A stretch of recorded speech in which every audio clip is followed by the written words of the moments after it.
Thank you, Samir. Thank you all for joining my session. I am Willie. I'm the CTO, co-founder from Linker Vision. So uh, this is the agenda today. First of all, I will introduce who we are, and then we'll talk about the challenges in the traditional vision AI in the smart city, and how we are going to solve that. And finally, the technical stack and all built on top of the Media Metropolis platform frameworks. So we are Linker Vision. We are the vision-focused company. We build a lot of vision-based application to solve the customer needs. But the challenges in the vision AI in the smart city is that there are lots of abnormal events. For example, if we are using a traditional computer vision or vision-only pipeline to detect that, you can detect the car, you can detect the building, you can also detect the people or motorbike there, but it's not easy to detect what's going on, what the situation there. So instead, we use the VRM to do this. First of all, we can use the VRM to ask it to describe the scene. So the VRM just mentioned that it's a large, colorful arcway, which is collect. This is quite important information. This is one we need. But in a smart city, the monitor is around the city. It's like monitor the whole city 24 hours. So we cannot just ask it to describe the thing. Otherwise, you got a bunch of description there. So instead, we have to ask it to return as a JSON format. So we will, the actual prompt is like, hey, please tell me what's going on here. And I want to know the road condition. I want to know the weather. I want to know whether there's any flooding or not, or how about the infrastructure damages. So we prompt that and ask the VRM to return back the JSON format. So let's say we can add some post-processing to see whether there's any infrastructure damage. If yes, let's forward this information to some departments or some people who is building a dashboard for that, so that can provide a final result to the end user. That's the power of the VRM. So let me show you some more VRM cases. Car accident, it's just quite difficult to use the computer vision way to detect that, but utilize the VRM because VRM combines the power of the vision encoder and also the reasoning part of the languages. So it could help us to just describe what's going on there. So the car accident, or even the right-hand side is even more difficult as the debris and rocks. It's just so difficult to understand what's going on with the pure vision model. So we should use the VRM to do so. Excuse me, I think the time, my time is not counting. So okay, no problem.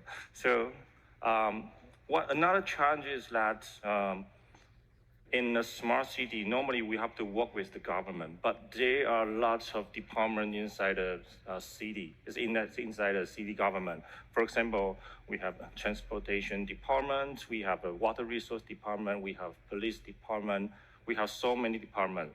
But before, all of them work with the different vendor or system integrator. So let's say the transportation has its own vendor, the water resources has its own vendor to build a dashboard application for them.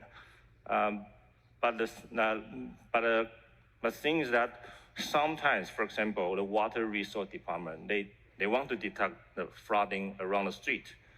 But that kind of information is also quite useful for the transportation department because it might influence the traffic. So they have the way to exchange the information, but those software are maybe built by different vendors, so it's quite difficult to change the information between the software. So the way we solve that is that we build a unified layer. So it's a unified AI platform. We provide we build all our software on top of the NVIDIA Metropolis frameworks. And we provide lots of VRM model inside. We fine-tune all the VRM. We collect lots of data. We fine-tune the VRM and build an AI layer. So for example, the transportation vendor, they used to build lots of like a command center and with lots of monitors just showcasing what's going on, so the city government can easily understand what's going on. They don't really need to focusing on how to make the model better. We can provide all the information in the platform as a service layer, so those vendor can focusing on the domain knowledge, what kind of the AI they need, what kind of the information they want, so they can use that information to build a final dashboard. That's how we break the silo, to solve the issue. So we just landing the big project in Kaohsiung. Kaohsiung is located in Taiwan, is the largest city in south of Taiwan. And among this deployment, we target more than 10 major domains like transportation, like logistics, like a ports authority, the steel, and we define more than 300 scenarios in the VRM models. And the most important of all is that we collect a bunch of streams from the city, because there are just so many camera streams around the city. So our system now, we will integrate the 50,000 camera streams there. And we also collect bunch of videos, because we need to fine tune the model. So we collect 4 million hours video data. And also we build a digital twin. I will show you data. Current one we have, it's a digital twin for 100 square kilometers. And the synthetic data is quite crucial, because it's just quite difficult to collect the data. For example, the car accident, we just cannot collect enough car accident videos for fine-tune the VRM. So we have to use the Omniverse or Cosmos to generate more data for us. So Kaohsiung is becoming a smart city, and it also has a bunch of night market food. So if you enjoy the GTC Park night market food, please visit Kaohsiung to enjoy the smart city and the food. So next, I'm going to talk about what software stack we are using for building the unified AI platform and serve the VRM models. So we align with the NVIDIA 3 computer strategy: simulate, build, and deploy. I will go through the whole process. And the Metropolis platform provides a bunch of software that help us to accelerate the development process. So simulation is definitely have to use the Omniverse and Cosmos to build a synthetic data and also build a digital twin. For the training part, NVIDIA use the NeMo or NIM provide bunch of the foundation models, so we don't really need to train from scratch. We don't really have that many GPUs to train from scratch, so we need to rely on NVIDIA to provide the foundation models for us. For deploy, we use the NIM to serve the VRM models, and the Metropolis microservice has a lot of software there. For example, DeepStream. Before using a DeepStream, we have to maybe like an OpenCV or use the FFmpeg to do the decoding, and every single image is in the outside of the GPU memory. And then we have to copy the memory from the memory outside of the GPU and to the GPU in the memory inside the GPU. So that wastes a lot of computing power. So DeepStream already help us to figure out these system level things, so we don't have to worry about that. We can focus on what the customer will need.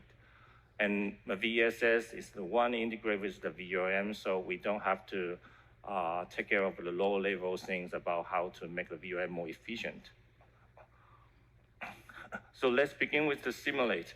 So the way we are generating the digital twin or OpenUSD file, we generate from the stabilized image or area images. We are not an expert for that, so we work with our partner. Thank you, AVS Reality. They help us to figure out how to generate the OpenUSD from the stabilized area images.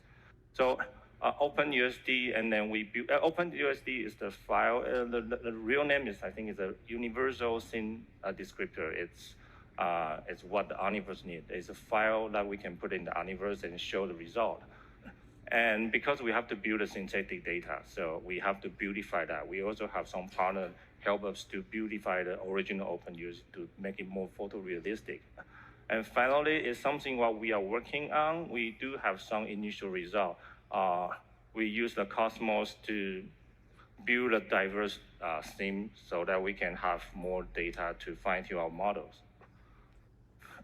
So this is the result from converting the satellite or aerial images to the OpenUSD. So the right-hand side is the OpenUSD running in the Omniverse. So it's quite good because we don't really need to manually build those 3D modelings.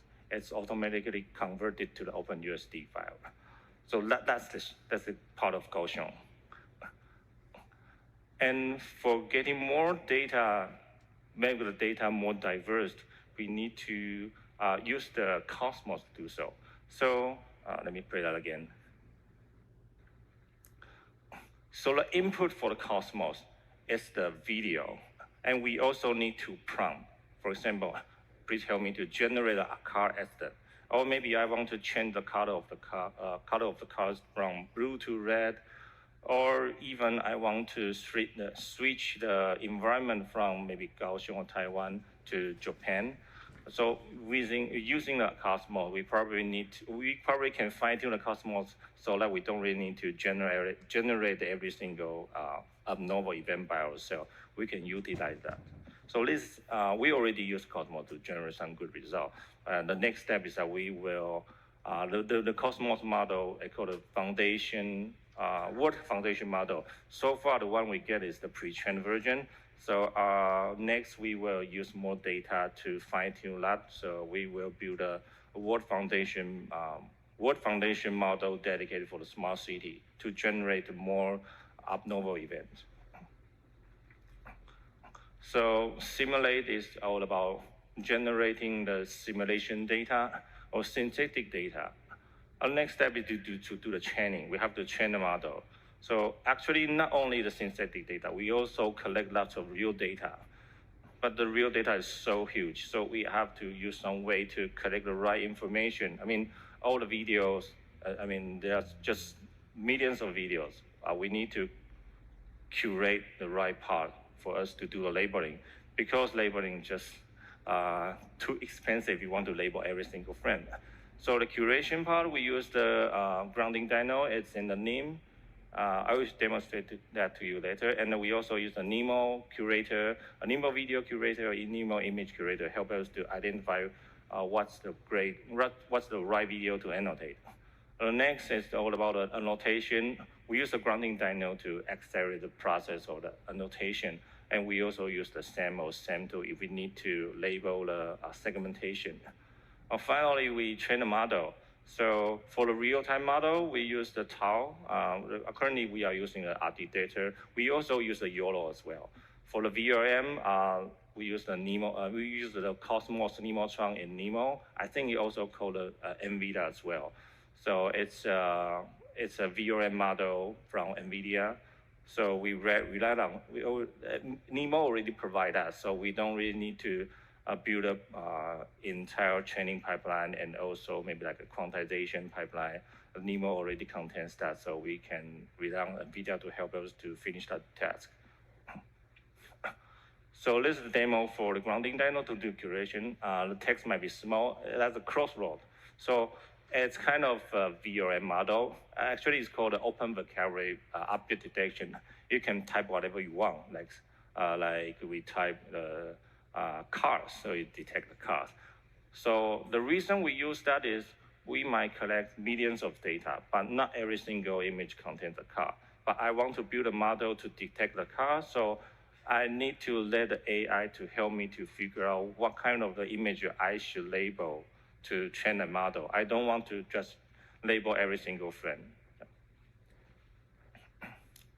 Then last one is from the grounding dyno. And we also utilize the NEMO video curator. It's more advanced.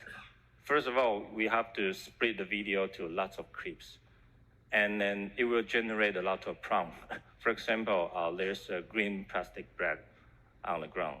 And if we want to maybe we want to train the model to detect a trash or plastic bag, but there are so many video, so we have to figure out which video contains the object we want. So we can just prompt to the Nemo video curator, say, hey, I want all the video contains the plastic bag. Please help me to figure out which images or which video I need to collect. So that's the curator. So after curate model, we have to label that. So we use the SAM2 or SAM, the segmentation anything model. You can imagine like if you need to hire a labeler to label the car, the whole contour, it probably spend more than 1 or 2 minutes to finish one car. But now it's within one click. So it really reduces lots of effort. So utilize more computing power, reduce the human effort. I think it's just like what Jensen said. The more computation you buy, the more human resource, the more human effort you save. You buy more and more. So after the curation, after the labelings, we do need to do the trainings. After the training, we need to deploy that. That's the most important part. So as I say, we use the deep. Every single component belongs to the VSS blueprint now. So we don't really need to spend a lot of time to figure out which component I need to use from the Metropolis frameworks. I can just rely on VSS blueprint. And first of all, use the deep stream to do the decoding. And after the video decoded, we will do the real-time models. And the model, we can either convert to the TensorRT version, TensorRT format, and then put into the deep stream directly, or we can put that into the Triton if we want to serve the model and let the multiple deep stream to use the same server to do the detection. After the real-time model detection, like that's a bounding box. So there are a few steps after that. Either we use the CV pipeline to the condition event detection is like when you want to detect maybe there are some worker they're working, but for some dangerous area they need to wear the helmet. So we need to write some rules like if the person's there and if the person doesn't wear the helmet, then we send the notification to the administrator so that administrator or supervisor can ask them to wear the helmet. So we do a lot of conditional event detection there. Metropolis microservice also provides some advances detection based on the original profession result. For example, MTMC has a multiple camera tracking, because sometimes if you want to check the object, but there are several camera around the city or around the spaces, so we have to check the people across the camera. But it needs a lot of time to working on. But Metropolis already provided MTMC, multiple camera checking things there, so we just can utilize this microservice. We send our result to the MTMC microservice and get the result back. And ITS, intelligent transportation systems, like there are already some built-in functionality help us to detect, say, maybe you want to detect the car turn left illegally, or in Japan is turn right illegally. So ITS already provide those tools, so we don't need to build up our own. There are a bunch of microservices. We can just use that as a component, and then we integrate each component together. So after that, we send the result to the the VRM models.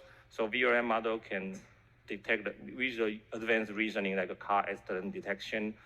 But we use the NVIDIA, or it's called the Cosmos Nemotron. That's our entire deployment pipeline. So let me just show you some result. Car accident is quite difficult to use the traditional vision model detect. By using the VRM, we can prompt that, please give me this kind of information. I need a weather condition, where I need the vehicle types, whether it's a car and a car or a car with the motorbikes. So these kind of requirement, we have to work with the city government to do the prompting, because they do have something they want to know. And it used to be a lot of rule-based things to work with them to figure out the programming to finalize the final programs. But now we can work with them in the human language. The government just need to help us to make sure the prompt right. So we can use that prompt to send the VOM. We send the image or video with the prompt to the VOM, and VOM give us a result. One more example. This is from the Water Resource Department. They want to figure out whether there's any flooding, because if it's dangerous, they have to send some people to the city to fix that. They used to need to spend a lot of people driving around the city to check where are the flooding. But now, if we have the camera around the city, we can use those information to do the detection, do the inference, do the reasoning. One more example, this is the utility pole. So this is dangerous, but it's still not that easy to utilize the pure vision model to detect that. But within the power of the VOM, you can detect, you can define something like, is the utility leaning or is this damages? So it definitely show the utility pole is leaning. So the answer is yes. So we send these information to some administrators so they can they know what's going on. So they will send the people to fix that immediately. So around the Kaohsiung city, because we unify all the platform and we collect the lots of data around the city. So we already built a lot of VRM model or VRM scenario. So the final SaaS provider or the system integrator, they can just collect the final result and build a command center or even build a mobile app or a web app or a dashboard for the final end users. So finally, let's get back to the simulate part. I think we already finished the simulate and train and deploy, but why we need to get back to the simulate? We already built a digital twin, but it's not only for generating the synthetic data. We also can use that to build like a digital twin or the command center for the government people can easily understand what's going on for the city. So the vision in the right-hand side, the vision analytics pipeline, we do a lot of VRM or vision pipeline there to detect lots of events like a car accident or leaning utility port. We collect those information and we send to Omniverse. So we build an Omniverse extension to switch the information between the Omniverse and our application. So our application will keep updating the new status to the Omniverse. We build an extension to collect those information, and we put OpenUSD as the static file, static environment into the Omniverse app. So Omniverse can demonstrating the video 3D modelings, and we keep collecting the update status. So, for example, if something in the car accident happened, we can notify the people, hey, there is a car accident around city, and you can click that to see more result. So this is the final thing we built. So as you can see, there are some mark there. So once we click that, we can get more information. We can also even see the map and also some VRM information. So the city government can just utilize the Omniverse and also the VRM model result to understand what's going on for the entire city. So that's the key takeaway for the session today. We use the VRM and we unify the AI layer, and on top of NVIDIA Metropolis, we build a AI platform. That's quite crucial to solve the smart city challenges. And for the 3 computers from NVIDIA, the simulate part, we use the Omniverse with the Cosmos to generate the diverse synthetic data to enhance the AI models, so that we can enhance the model or do the validation for that. And for the training part, we use the NEMO curator to curate the data. We use the STEM2 or grounding dyno to accelerate the process for labelings. And for the model training, we use the NEMO and Tau to train the model. And finally, when we deploy the model, we realize on the NVIDIA AI Blueprint VSS, it's a hybrid approach, combining the pure vision pipeline with the VRM as the robust AI capabilities. So that's how we solve the challenges for a smart city. So thank you all for coming. And we do have a booth in Hall 2, number 326. So if you are interested in it, we are happy to talk to you directly. All right. Thank you, Billy. We can now proceed to the Q&A part of the question. Yeah, let me hand over the mic.